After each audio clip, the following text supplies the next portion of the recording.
Oh, ito. Minom ka muna. Salamat po. Alam mo, kung ako sa'yo, hahayaan ko na lang yun. May pamilya na yung kapatid mo eh.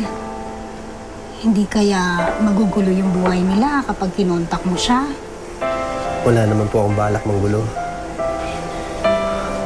Gusto ko lang humalaman kung okay si Abigail. Kung masaya siya. Kung ano bang klaseng pamilya yung napuntahan niya. Saka, siyempre gusto ko rin humingi ng tawad sa kanya. Aling Cecil. Sige na naman ako.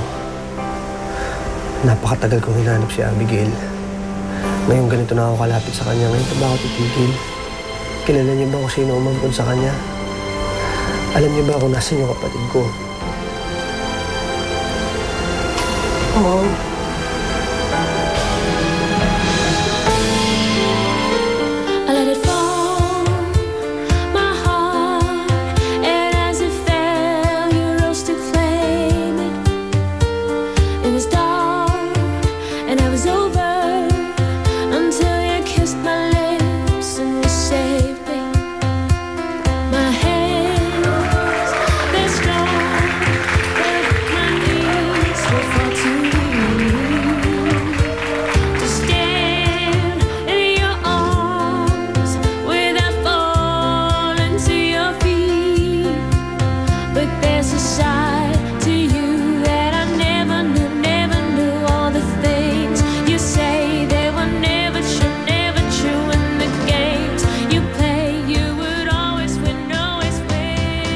Hindi pa rin ako titigil sa pagmamahal sa'yo.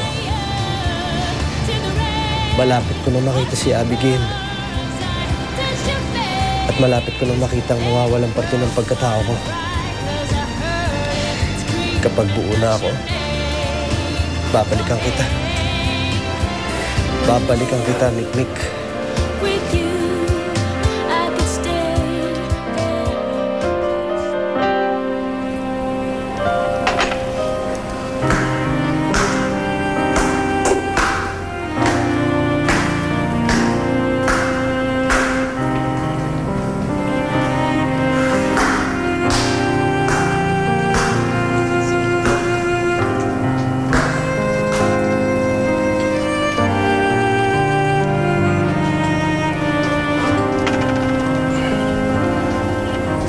Chang, pasensya na kayo sa nangyari kanina.